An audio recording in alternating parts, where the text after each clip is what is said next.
hope you're enjoying today's sessions. I know I am. When it comes to coping with the pandemic recovery, we need all the tools we can get. Our Resilience Toolkit sessions will give you that practical information that will help you plan for the future. Par ailleurs, un grand merci à l'Association touristique autochtone du Canada, qui est le commanditaire de notre séance Autosoin 101. And a big thank you to the Indigenous Tourism Association of Canada for sponsoring our Self-Care 101 session. Enjoy! Well, thank you, everyone, and thank you for that introduction. Et merci pour l'introduction. I'm very excited to be here today, moderating this panel at the annual tourism conference. I'd like to give a great sincere thank you to TIAC for hosting this talk, and especially for inviting our speaker, Scotty Greenwood, who is the Chief Executive Officer of the Canadian American Business Council.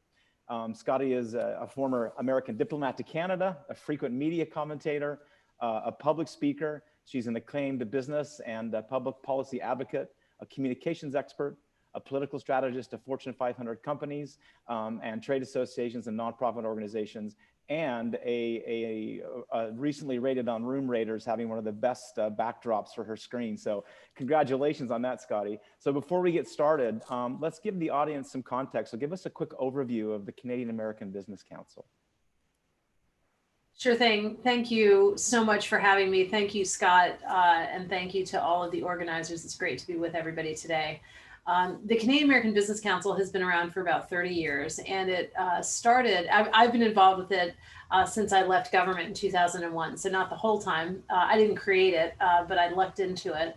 And it's a champion for free trade. It was started when free trade between Canada and the United States was a debate that was up for grabs. And the question was, where are the champions? Where are the people that are saying this is actually great for both of our countries? And that's when the Canadian American Business Council started. And so we advocate for Canada-US collaboration. We're really cheerleaders for this relationship. We've got an event later tonight I hope everybody will come to.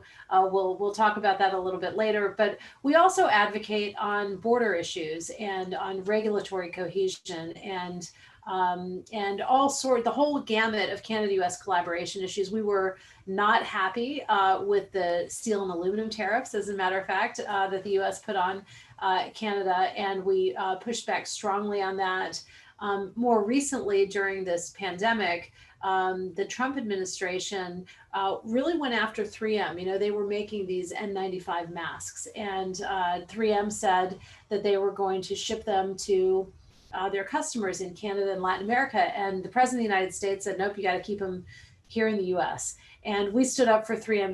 3M stood up for themselves, by the way. I don't know if they needed us, but we were there in the Amen chorus, taking on the White House, saying we need to be in this together, and we need to confront these challenges together. So that's what the CABC is all about, Scott. It's about Canada and the United States collaborating on the big challenges of the day. Okay, so you alluded to the president. Last time you presented at Congress, Donald Trump had just been voted in. You told the delegates that Trump supporters took him seriously, but not literally. And Hillary Clinton supporters took Trump literally, but not seriously. So how do we take Donald Trump now? And what happened this time sort of around the election, and what does that election, as you talk about sort of this various thoughts on literally and not literally, what does this election result mean for the Canada-US relationships, with a little color commentary on what Trump is saying now? Sure.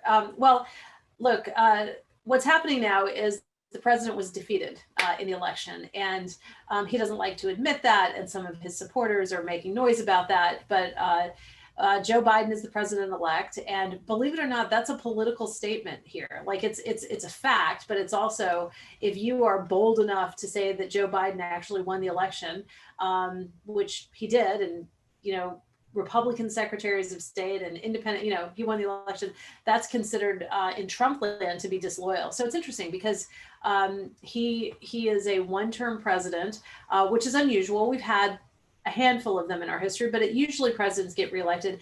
And had it not been for COVID, Scott, I think it's quite possible that Trump would have been reelected. But COVID happened, and that changed a lot for people, and people started to think that the president wasn't handling it in the way taking it seriously enough, handling it in the way he should have. And therein was an opportunity for Joe Biden. I don't think people actually, with all due respect to the president-elect, for whom I have a great deal of respect, I don't think people were really voting for the Democrat. The election this time in the US was, are you in favor of Trump, which 70 something million people were, or are you against Trump, which 74 million were. And so, so it was really a referendum on Trump and his leadership. And had COVID not happened, I think we might have seen the reelected president, but nevertheless, it did. We have an opportunity for a new page in Canada-US relations. You know, every country around the world was struggling with how do you deal with President Trump? You know, like in The Sound of Music, the how do you solve a problem like Maria? You know, that great song. How do you solve a problem like Donald Trump? And every country struggled with it.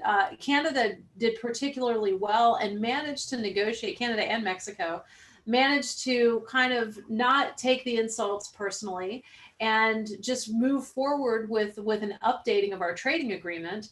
And we ended up with a better agreement than we had before. The NAFTA was I would argue pretty good, a little bit long in the tooth, a little bit out of date, but so it needed to be updated. It was updated, and it was done with Canada and Mexico in the face of this intense rhetoric by the president. But it also, importantly, Scott, was passed by Democrats in the Congress. So it was maybe the only bipartisan accomplishment and one of the few accomplishments at all of this administration. But it's something that Trump said he would do. He did it.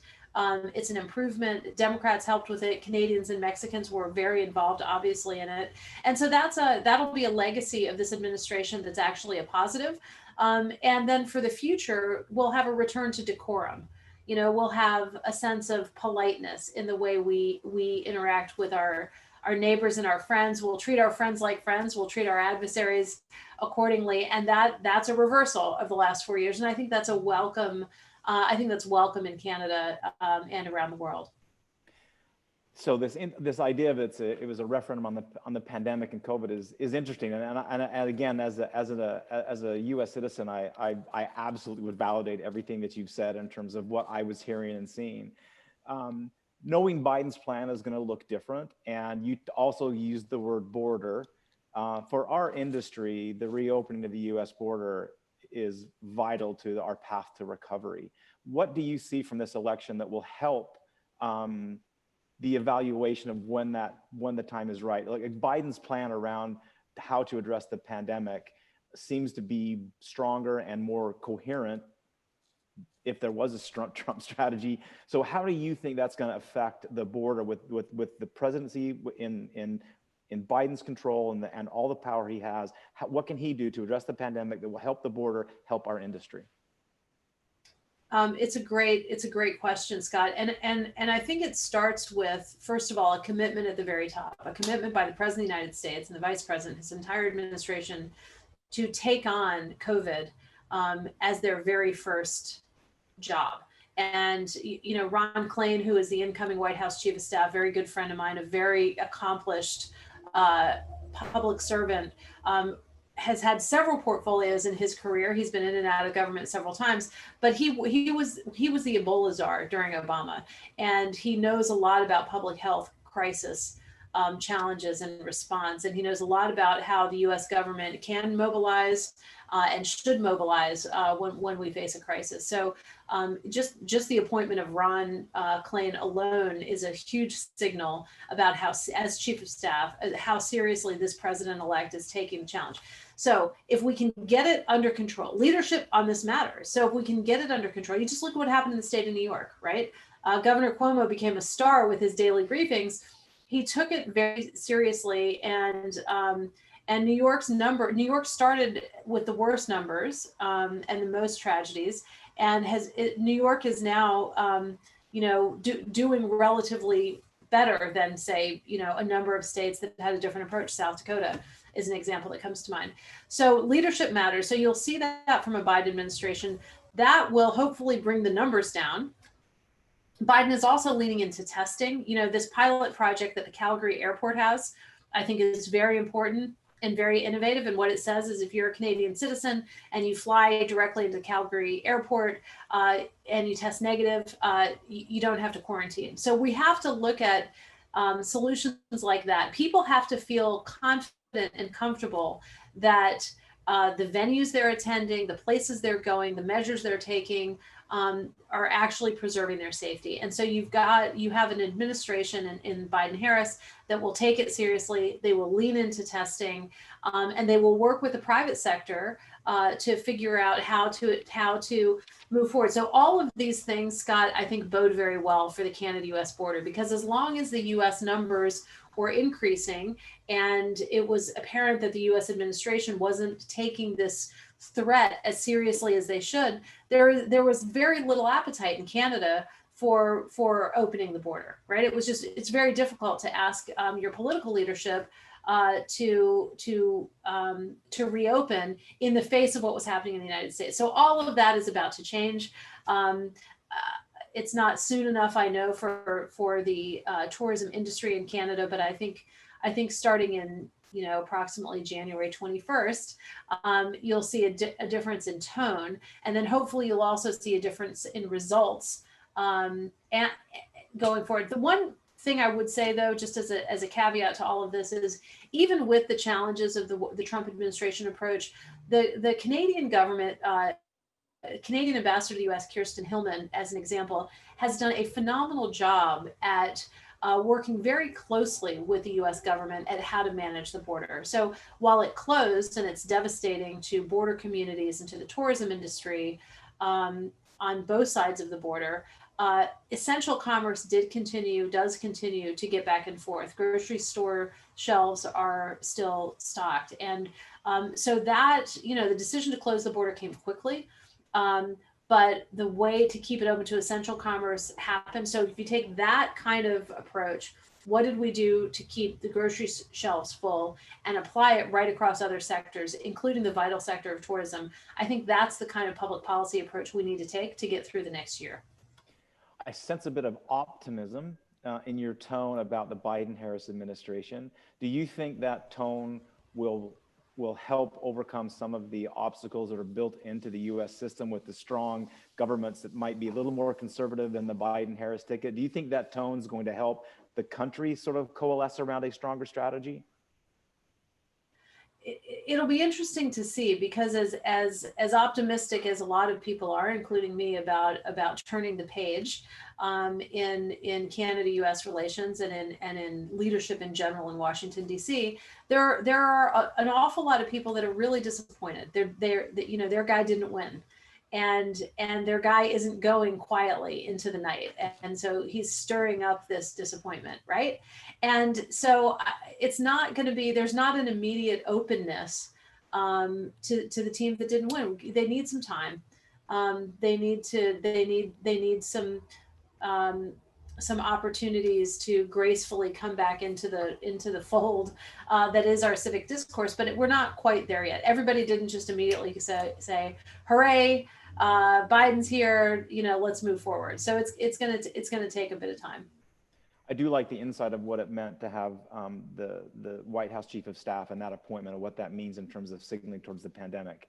Do you think that the new administration is going to be sort of aggressive in terms of incentive domestic travel and sort of making it harder for us to gain any of that visitation to Canada? Do you have any sense on how that's going to flow within the U.S.?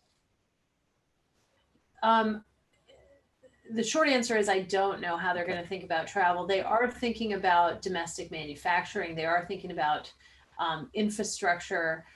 Do they think about domestic travel as an industry that they need to support in a serious way? I think the answer to that is it depends, right? It depends on are we talking about helping our airlines?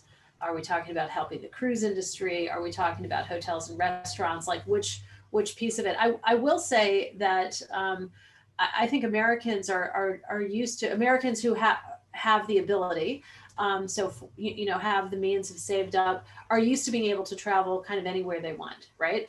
And it is disorienting to not have that opportunity right now.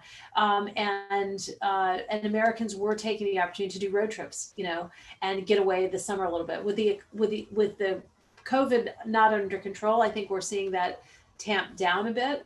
But I don't know, but I hope Canadians are taking the opportunity themselves to see more of Canada. I know I do Canada-U.S. relations for a living. I commute to Canada, or I used to, back when we could do that. And I know an awful lot of Canadians that have seen less of Canada than I have, Scott. And it's funny because in Canada, if you have the ability, often you're traveling elsewhere. If you're in Vancouver, you might go to Hawaii. If you're in, I don't know, Montreal, you might go to New Orleans or something. And I have to say, my own experience in traveling in Canada for leisure and for work, Canada has maybe the biggest collection of spectacular opportunities for experiences than any place. I mean, for today, I've got my Lazy Bear Lodge coffee mug.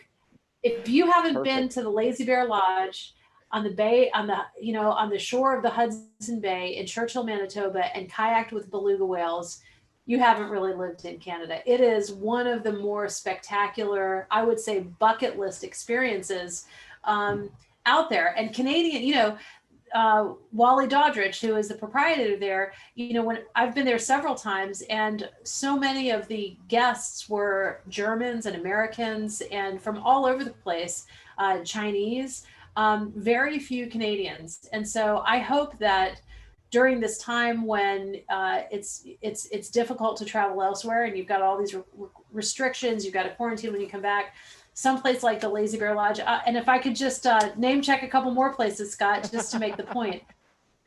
My favorite place in BC, can I do this? Minette Bay Lodge. Yes. Okay. Okay. The Minette Bay Lodge in Kitimat. The mills there run the place. It is charming. It's like some combination of a Ralph Lauren catalog on the inside of the place, and the scenery is amazing. The wildlife is spectacular. I was there for business. I was there taking a business delegation to see the LNG facility in Kitimat and the Rio Tinto smelter. And we stayed at the Minette Bay Lodge, and we all fell in love with the place. And I can't get enough of it. And then just to go to another coast, so coast to coast to coast, right? The other place I would just say, and again, I don't know how many Canadians have done these trips, but you don't have to go anywhere else. You can have world-class travel. I don't know why I feel like I need to give you guys an advertisement, but my own experience. So the other coast, I would say Fox Harbor, in Wallace, Nova Scotia. Fox Harbor is one of those destinations that is, if you like to golf, which I'm not a golfer, but I can still appreciate a golf course on the ocean in the North Atlantic is one of those amazing opportunities. And Fox Harbor has this, just this beautiful scenic, tucked away place. It's completely worth the drive, and the flight and the drive and all of that. So I just think, Americans have been taking time to see more of America, and I hope Canadians are doing the same, because it's just, there is so much, and it's so diverse, and it's so worth it. That's a great challenge for us. So regardless of what the U.S. administration is doing, we should be incenting Canadians to travel within Canada. We do have an enormous travel deficit. It is a destination Canada. TIAC's been talking about it. So I think I'm going to take the challenge that you've just given us, and we should be doing that here. So from an economic sort of perspective, what would be how would you view what the Canadian government has done? What grade would you give the Canadian government from an economic perspective, what it's done on handling the pandemic, and what would you grade that, and why would you grade us that? I think I would give the government's plural high marks. One of the things that it's tough in a federation and a confederation to get alignment between the national leaders and the provincial leaders, and yet Canada immediately sought to do that, and that's something that's different. Australia, by the way, also did that. I was talking to the Australian High Commissioner earlier this week, and New Zealand did. So Canada, countries, jurisdictions that decided that this thing doesn't know politics and it doesn't know jurisdictions, and we all got to talk to each other, share information, share best practices. That I think is the way to go. The contrast with the U.S. couldn't be more stark, right? In the U.S., you had you had a, I hate to keep harping on the president of the United States. I have a lot of respect for the office, and but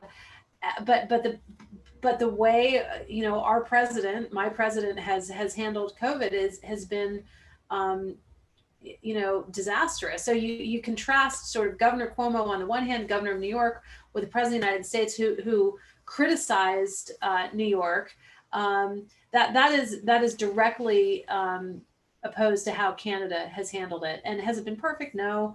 But we're learning as we go. One of the things I would say that'll be important though, Scott, is Canada and the United States, and I was talking to Scott Bryson, a wonderful Canadian former cabinet minister, guy from Nova Scotia, who many of you probably know.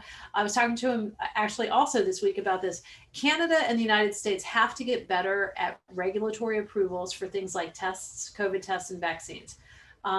That will be an area. So Canada, I think, has done well internally, as between the feds and the provinces, mayors and Canadian citizens. But Canada will also have to be able, and the US will have to be able to collaborate with each other to get the tools we need to reopen the economy.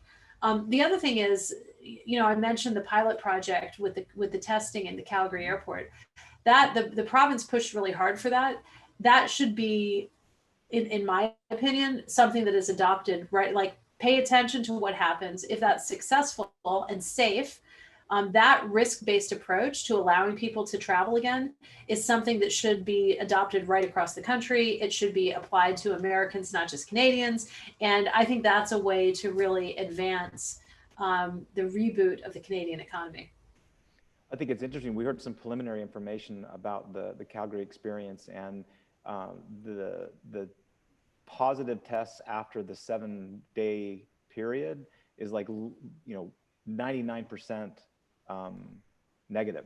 So you only have 1% that's testing positive after that 7 days. So the idea that when someone comes in as a negative, the vast majority of those travelers stay negative after 7 days. And that's a really encouraging sign for our industry, that it's not the airline that's transmitting the disease or some aspect of what we're doing. Is there anything that because you've been talking a lot about this transition, a lot about this time. What hasn't anyone asked you, or what is sort of the thing you would want to share the most about this time right now and what you're seeing happen during this sort of transition period? What is the insight you want to share that no one's asked you about? Nobody's asking me about the United States Senate, and United States. I'm a nerd. Let's talk about the Senate.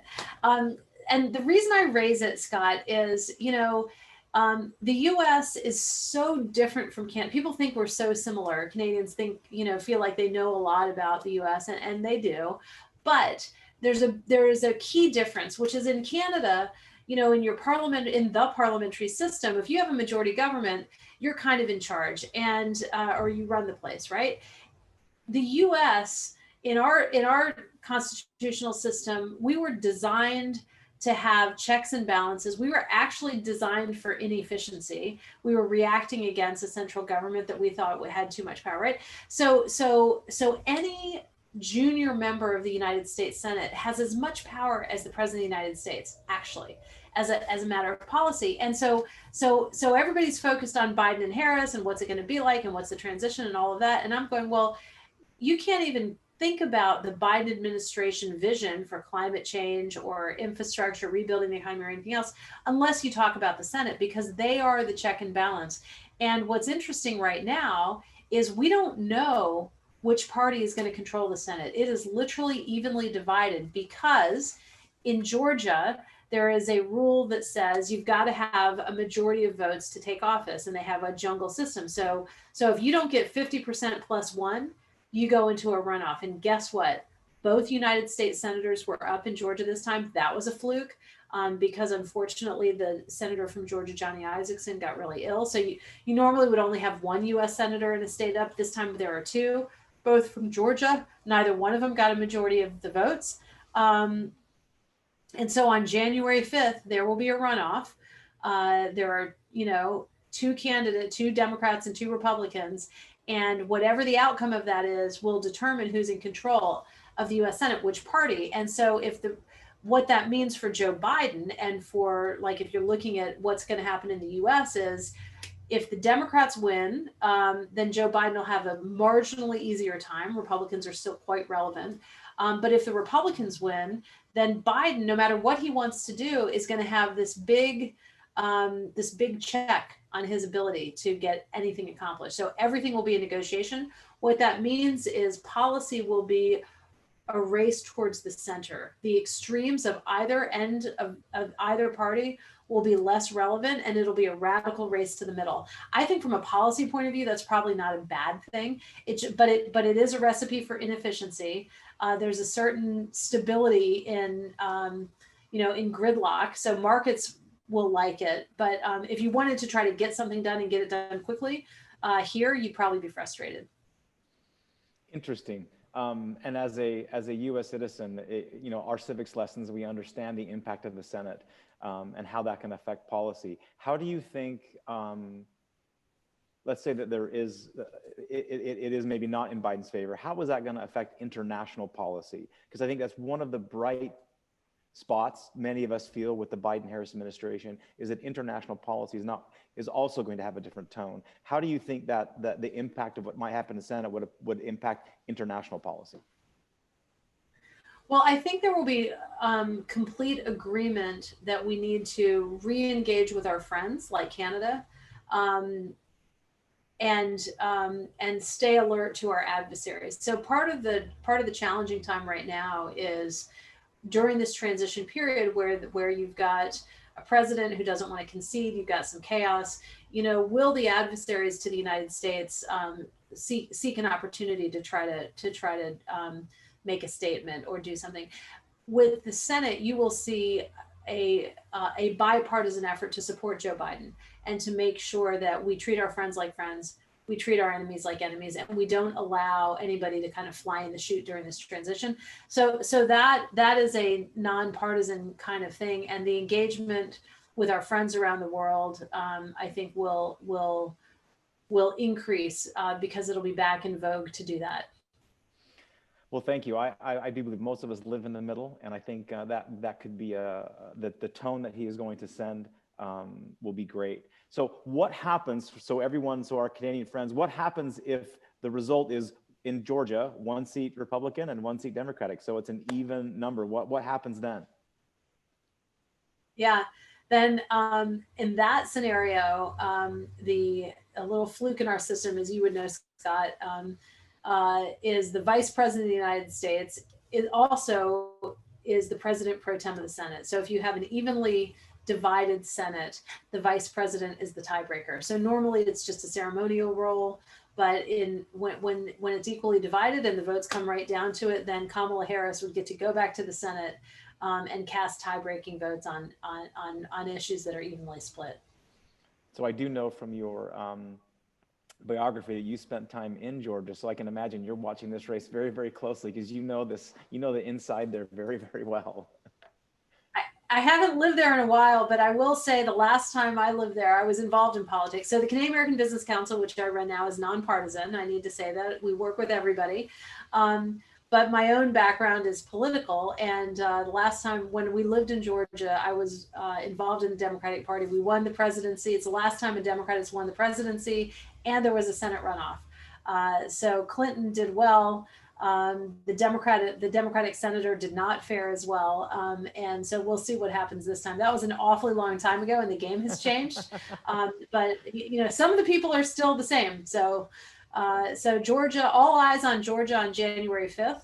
And actually, several We've got I mentioned our State of the Relationship event tonight, and it's free and open. I hope everybody will come. And if you do tune in tonight at 5:30 Eastern time, there are a number of members of Congress from Georgia, actually, who are participating, but also Arkansas and Texas and California and the state of Washington and Idaho and Iowa and New York and New Jersey. So it's really all over the map. But I was amazed. We invited we invited everybody in Parliament and everybody in Congress to participate virtually. We got a ton of participation, and I was quite surprised at the number of Georgians.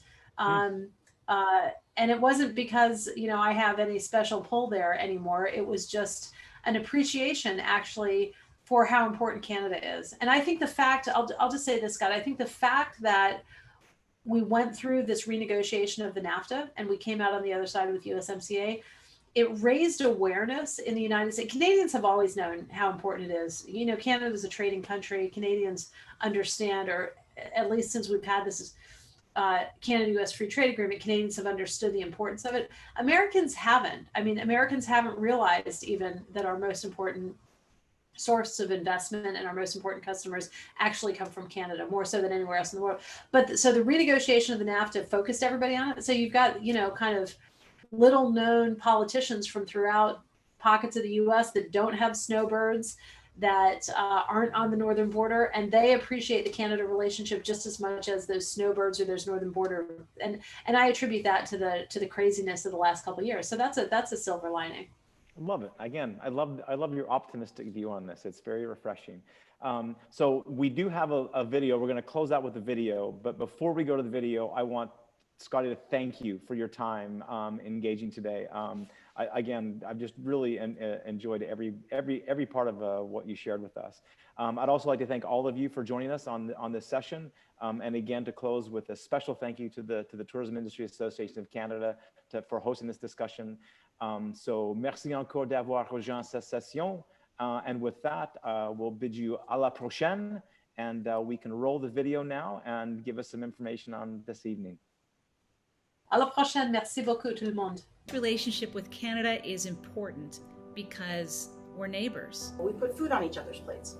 We're going to remain connected. We're in everything together. Canada is values driven. And it's also great to have a good example of how government really can work. The thing that binds us together as countries is our people. It is an unbelievably safe border. They're our #1 energy and trading partner. It is essentially an overwhelming relationship. I believe that we are entering a new era of growth and friendship. We're neighbors, we are allies, and we are their largest trading partner. We must all come together to succeed. Always remember how fortunate we are to have each other.